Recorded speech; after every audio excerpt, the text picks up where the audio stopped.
पंचगव्य therapy है और अभी उन सभी को जो है प्रमाण पत्र वितरण किया गया है। इंटीग्रेटेड पंचगव्य थेरेपी उन सभी लोगों के लिए है जिनका बैकग्राउंड मेडिकल साइंस है, चाहे वो एलोपैथी के हों, होम्योपैथी के हों, सिद्धा के हों, नेचुरोपैथी के हों, किसी भी थेरेपी का कोई भी व्यक्ति जो चिकित्सा कर रहा है और वह चाहता है कि पंचगव्य को मैं साथ में मिला करके करूं, तो उनके लिए ये बेहतर कोर्स है। आप सभी से एक विषय में शेयर करना चाहता हूं केरल के संदर्भ में, क्योंकि आपने यहाँ पर जो है प्रसिद्ध डॉक्टर सीजा को सुना, प्रसिद्ध जीजी थॉमस को सुना आपने, सदानंद जी को सुना आपने, और ऐसे बहुत सारे केरल के गविष्य हैं। 2015 की एक घटना मैं आपसे शेयर करना चाहता हूं और ये बहुत ही कारगर है, और आप भी चाहो तो अपने प्रदेश में, जिला में इस तरह के प्रयोग कर सकते हो, जैसा प्रयोग 2015 में केरल के गविष्य ने किया। उस समय लगभग 80 गविष्य थे केरल में, और सभी लोग औषधि का निर्माण कर रहे थे अपने अपने स्तर पर, और केरल में इसका प्रचार प्रसार बिल्कुल नहीं था पंचगव्य का। पंचगव्य के बारे में ज्यादा लोग जानते नहीं थे, लेकिन सभी गविष्य लगभग थोड़े बहुत औषधि का निर्माण करने में लगे हुए थे। तो इनकी सोच और इनका साहस देखो। केरल एक ऐसा प्रदेश है जहां अनुशासन बहुत ज्यादा है, बहुत ज्यादा अनुशासन है। सरकार के नियम और कानून के विरुद्ध कोई काम नहीं होता। सरकार ने यदि कानून बना दिया कि कचरा रोड पर नहीं फेंकना, तो ईमानदारी से केरल वाले लोग रोड पर कचरा नहीं फेंकते। इतना अनुशासन उनके जीवन में है। कभी केरल का प्रवास करना हो ना तो करो। केरल के नदियों में बहता पानी भी शुद्ध पीने लायक होता है, इतना अनुशासन है।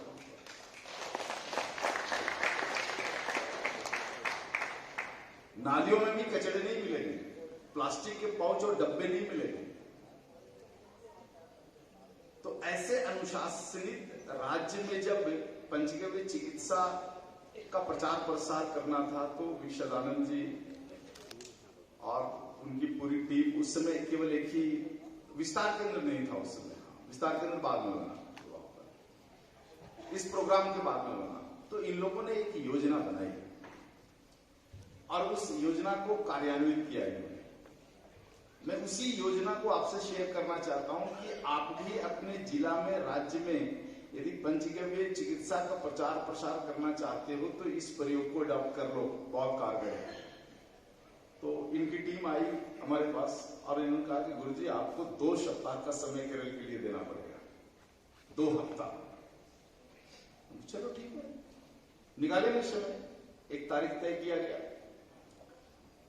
2 सप्ताह का समय मैंने निकाला उसमें। तो इनकी जो योजना थी कि केरल में 14 जिला है और एक जिला को आप 1 दिन दे दीजिए,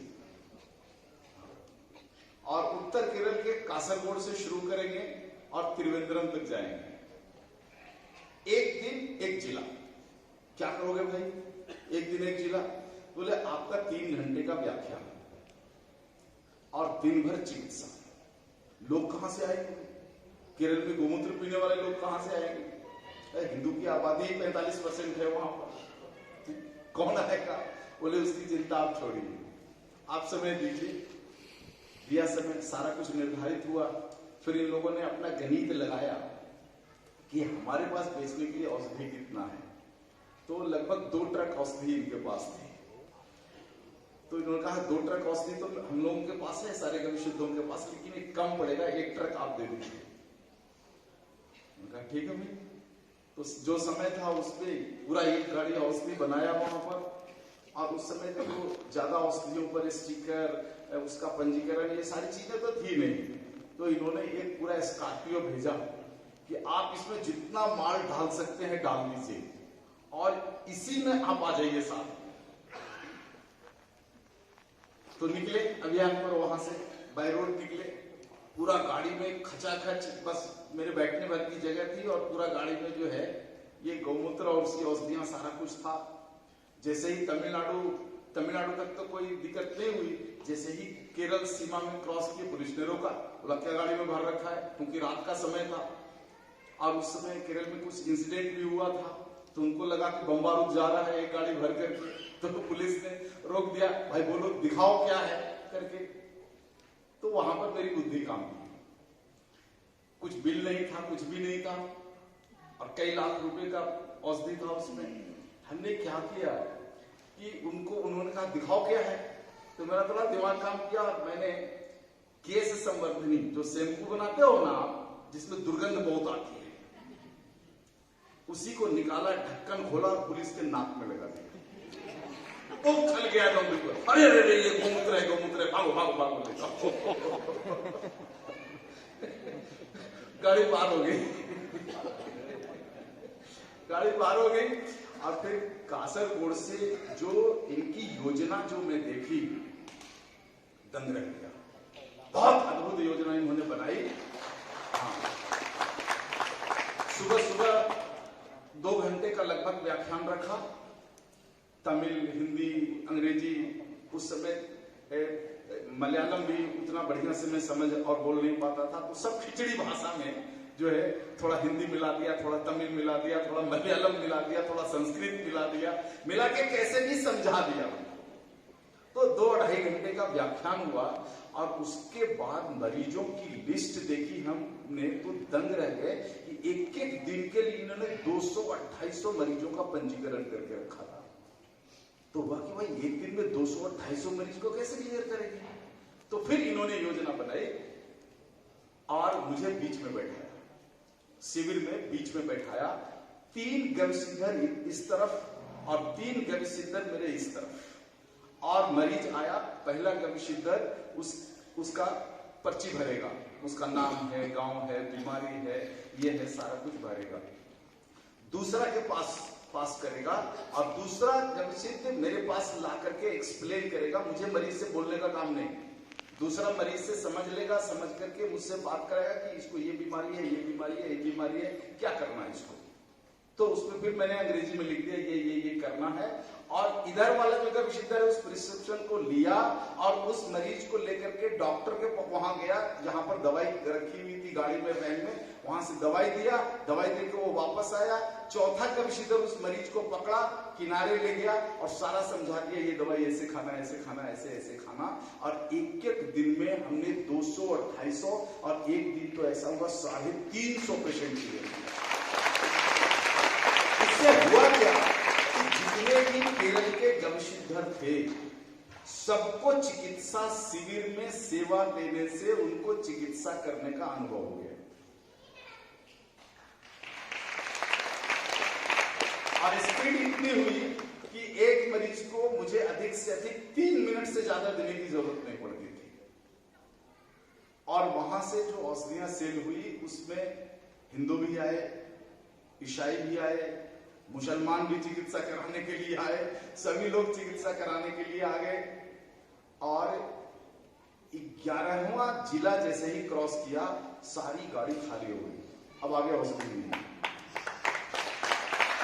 तो फिर हमने 2 जिला को छोड़ दिया, भाई औषधि नहीं है, शिविर लगा के चिकित्सा करके फिर लोग बोलेंगे दवाई का है। अब पूरा केरल का स्टॉक खाली हो गया, हमारा स्टॉक पूरा खाली हो गया। तो हमने जो है 2 जिला को छोड़ दिया, 12वां जिला में औषधि नहीं थी, केवल प्रिस्क्रिप्शन लिखा। और फिर हुआ कि आगे करना ठीक नहीं है, क्योंकि औषधि नहीं है अपने पास। तो पूरा इनका गोडाउन खाली, स्टॉक, हमारा गोडाउन स्टॉक पूरा खाली। और उस समय आप समझो कि 11 जिला और एक एक जिला के 200 पेशेंट भी आप पकड़ लो तो लगभग 2500 पेशेंट को जो है 2 हफ्ते में क्लियर किया। और ये 2500 पेशेंट के जो रिजल्ट आया, इस रिजल्ट ने केरल में पंचगव्य का झंडा गाड़ दिया।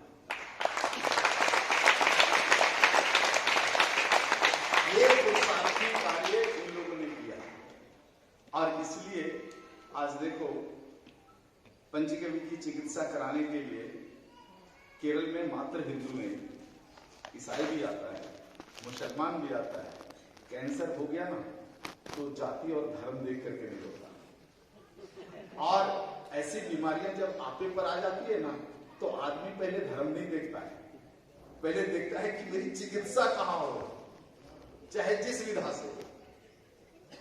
तो एक बड़ा अद्भुत प्रयोग रहा जिसे मैं आज तक भूला नहीं। तो मैं आप सभी जितने भी नए गर्भित हो, आप सभी से मैं कहूंगा, अब देखो अब मेरे लिए तो 13-14 दिन लगातार समय निकालना संभव नहीं है क्योंकि बहुत सारे नए कोर्स हुए हैं, बहुत सारी जिम्मेदारियां हैं और अब आने वाले दिनों में तो और एक विषय पर हमें काम करना है। तो अब इतना समय मुझे तो नहीं मिलेगा, लेकिन जो आपके राज्य के जो आचार्य और संचालक हैं उनको इस काम में लगा सकता हूं।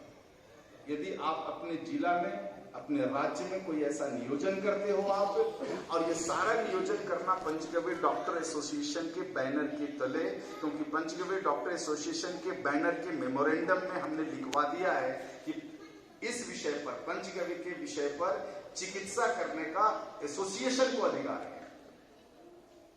जागृति फैलाने के लिए एसोसिएशन जो है वर्ष में कई बार चिकित्सा शिविर कर सकता है, महासम्मेलन कर सकता है। ये सारा सब महासम्मेलन हो रहा है ना, ये सब पहले से मेमोरेंडम में हमने लिखवा के रखा है। तो आप पंचगव्य डॉक्टर एसोसिएशन का बैनर लगाओ और बैनर लगा करके ऐसे चिकित्सा शिविर का नियोजन करो। जो भी आचार्य संचालक आपके नजदीक के हैं वो जाएंगे और ऐसी ही सेवा देंगे। और देखो, जब तक आप अपने से वरिष्ठ लोगों के साथ बैठकर चिकित्सा नहीं करोगे ना, अनुभव नहीं होगा। आपको पाठ्यक्रम में भी पढ़ाया है, महर्षि वाग्भट स्पष्ट शब्दों में कहते हैं कि उच्च कोटि का वैद्य वही हो सकता है जो अपने गुरु के साथ कई वर्षों तक चिकित्सा का अभ्यास कर चुका है। किताब पढ़ करके नहीं होता। तो ऐसे कुछ काम आप भी कीजिए, तो आपके राज्य में भी, आपके जिला में भी पंचगव्य का जो है डिमांड बढ़ेगा, आगे बढ़ेगा। और देखो, डरना नहीं, ये वाला मामला नहीं। दूसरा एक डर और भय जो है कि हमने पंचगव्य का प्रचार प्रसार किया लेकिन मार्केटिंग कोई और कर लेगा, ये भी एक डर होता है। ये भी एक डर होता है कि विषय को तो हमने खड़ा किया, चिकित्सा के विषय को, और जब प्रचारित हो गया तो उसका बाजार कोई और छीन के ले गया। ऐसा होता है, लेकिन आपके संदर्भ में ऐसा नहीं हो सकता। इसलिए नहीं हो सकता कि पंचगव्य की कोई भी औषधियां बड़ी इंडस्ट्री में नहीं बन सकता।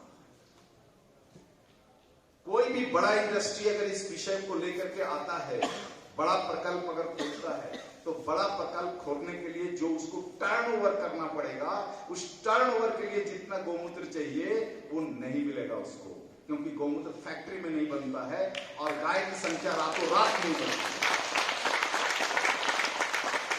दुनिया की कोई भी कंपनी हो, कितना बड़ा ऑर्गेनाइजेशन हो, चाह करके भी इसमें मल्टीनेशनल स्वरूप नहीं ला सकता।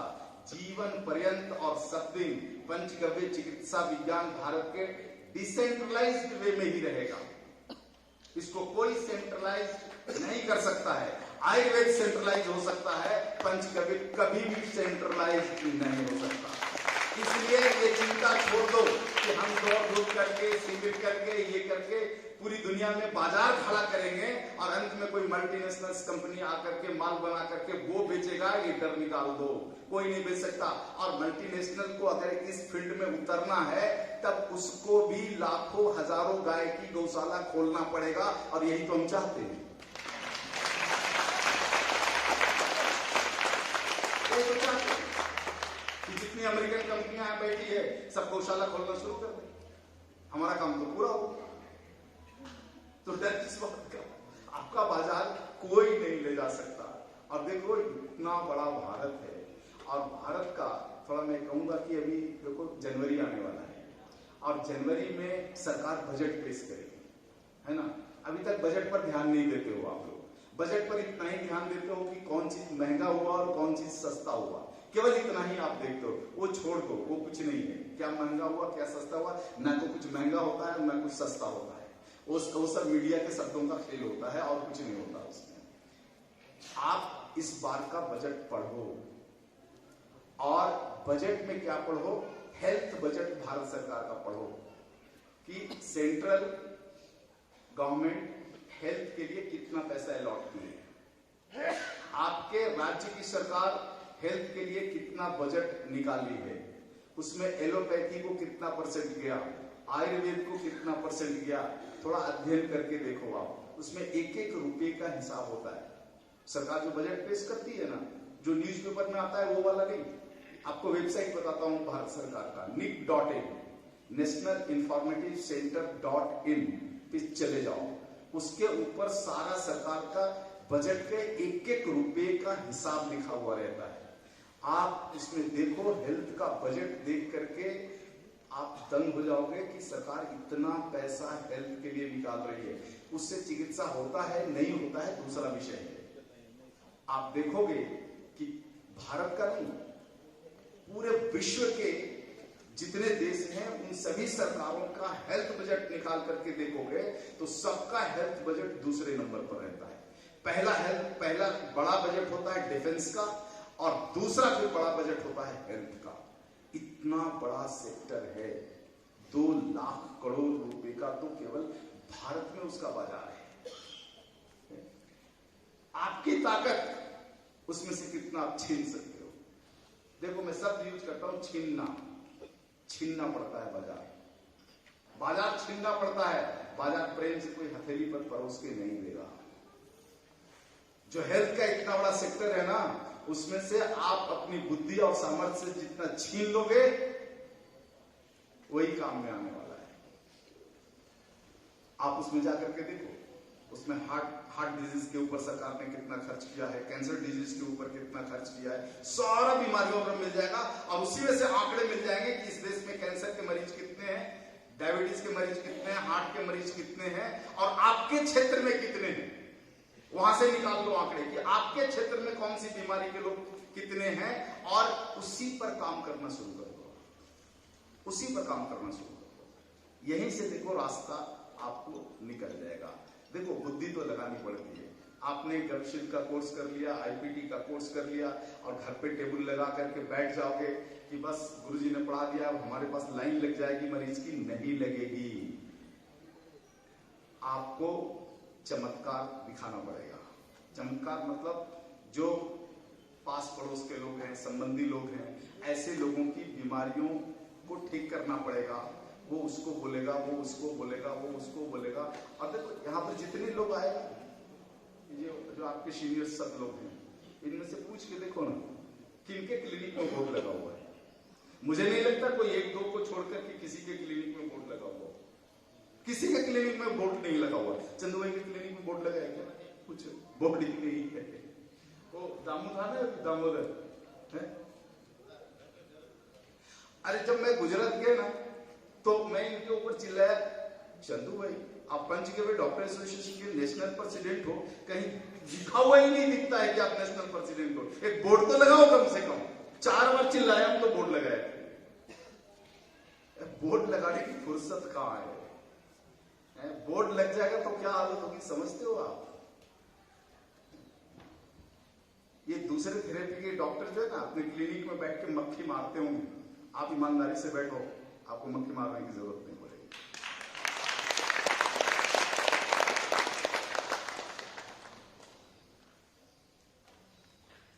और अब तो देखो बहुत सारे छोटे छोटे कोर्सेज भी जो है शुरू किए हैं। हमने 19 तरह का स्पेशलिस्ट कोर्स तैयार किया है। उसमें से सबको चालू तो नहीं किया है, कुछ को चालू किया है। Cancer specialist, diabetes specialist, heart specialist, ऐसे कुछ 4-5 कोर्स को तो शुरू भी कर दिया है। 19 ऑर्गन्स स्पेशलिस्ट कोर्स तैयार कर दिया है पंचगव्य में। आप चाहो तो पंचगव्य में किसी भी बीमारी पर स्पेशलाइजेशन कर सकते हो और अपने बोर्ड पर लिख सकते हो कैंसर स्पेशलिस्ट इन पंचगव्य। एक बार लगा के तो देखो क्या हालत होती है आपकी, फुर्सत नहीं है। भारत में आज 6000 से ज्यादा लोग प्रतिदिन कैंसर से मर रहे हैं। सरकार का नोट देखो, nick.in पर, सरकार nick.in पर लिखती है क्योंकि कैंसर की उपयुक्त चिकित्सा भारत में उपलब्ध नहीं है, सरकार लिखती है।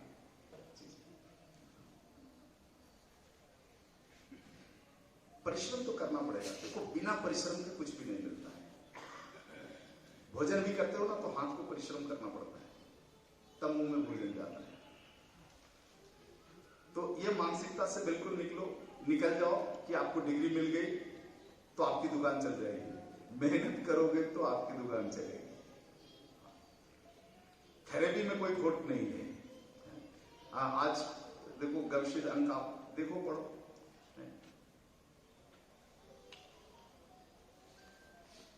आपके मन में जो बेईमानी है ना निकाल दो पहले। बेईमान आदमी कभी आगे नहीं बढ़ता। आपको लोग जाने कि आप कैंसर ठीक कर सकते हो, डायबिटीज ठीक कर सकते हो, दुनिया की सारी बीमारियां ठीक कर सकते हो, इसके लिए गवशिद अंक में प्रतिवर्ष प्रकाशन होता है। आपके नाम के साथ, आपके फोटो के साथ, आपके मरीज के फोटो के साथ। नई रिपोर्ट भेजते, इसलिए कंपलसरी किया कोर्स में कि आप बिना 25 सक्सेस क्लिनिकल ट्रायल के आपको सर्टिफिकेट नहीं दिया जाएगा। नियम बना दिया पिछले साल से। इसमें भी बेईमानी। जब आपके फार्म आते हैं ना तो ऐसा नहीं है कि हम सीधा छाप देते हैं।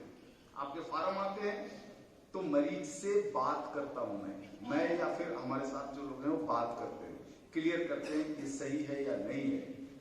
इस वर्ष कुछ विद्यार्थियों ने क्या किया, मरीज का फोन नंबर ही नहीं दिया। गुरुजी बात कैसे करेंगे? किसी का नहीं छापा। जिनका जेन्युइन था, कंफर्म था, मरीज ने स्पष्ट किया कि हाँ मैंने चिकित्सा कराई है पंचगव्य से और मैं ठीक हुआ हूं, उन्हीं की रिपोर्ट छपी है। आने वाले दिनों में ये कितना बड़ा प्रमाण है। गवशिद मेडिकल बुलेटिन में आपका तस्वीर छप जाना, आपके मरीज की तस्वीर छप जाना, उसकी बीमारी निराकरण छप जाना, ये बहुत बड़ा प्रमाण है लोगों को बताने के लिए, दिखाने के लिए, सरकार को दिखाने के लिए कि ये देखो पराक्रम किया है हमने। दुनिया के दूसरे जितने भी थेरेपी है ना, उनके बुलेटिन में किसी डॉक्टर का एक पैराग्राफ आ जाए ना, इसके लिए कई साल वो नाक रगड़ते हैं। डॉक्टर रेजी जी हैं, उनसे शेयर करो। एलोपैथी के या किसी भी थेरेपी के, उन्होंने होम्योपैथी में भी डिग्री किया है, डिप्लोमा किया है। एलोपैथी के तो बेस्ट रेडियोलॉजिस्ट हैं, एमबीबीएस हैं। उनसे शेयर करो कि उनके बुलेटिन में, उनके ऑर्गेनाइजेशन के बुलेटिन में एक पैराग्राफ अगर किसी डॉक्टर को छपवाना है ना तो कई साल नाक रगड़ने पड़ते हैं। और यहां चिल्ला चिल्ला के डांट के कहता हूं, भेज इकट्ठा कर इसको। मेडिकल बुलेटिन कितना मोटा छपेगा, कितना महंगा होगा, तुम्हारा हेडेक नहीं है। बना दो 200 पन्ने का, 500 पन्ने का, छापने के लिए तैयार हूं, फिर भी आप उसमें बेईमानी कर देते हो, छापते हैं। ये कमी है, निकालो। अपने आप को राष्ट्र समाज के सामने रखो कि आप कितना पुरुषार्थ का काम कर सकते हो। जब तक दुनिया जानेगी नहीं, आपके पास भेड़ नहीं। समय हो गया है, शाम का भी सत्र है। तो आज पंचगव्य चिकित्सा का 11वां सम्मेलन का दूसरा दिन और उसके सारे तकनीकी सत्र पूरे होते हैं। शाम का जो सत्र है, कल थोड़ी सी अव्यवस्था हुई थी, उसके कारण थोड़ा प्रोग्राम लेट हुआ, लेकिन आज मुझे लगता है कि कोई लेट होने की संभावना नहीं है। सब कुछ समय पर बिल्कुल होगा। तो आप जाइए, भोजन कीजिए और भोजन करने के बाद आप सीधा जो है परिसर में आ जाइए। दोपहर से तैयारी जो है चल रही है। भारती बहन है दोपहर से लगी हुई है कि आज का जो कार्यक्रम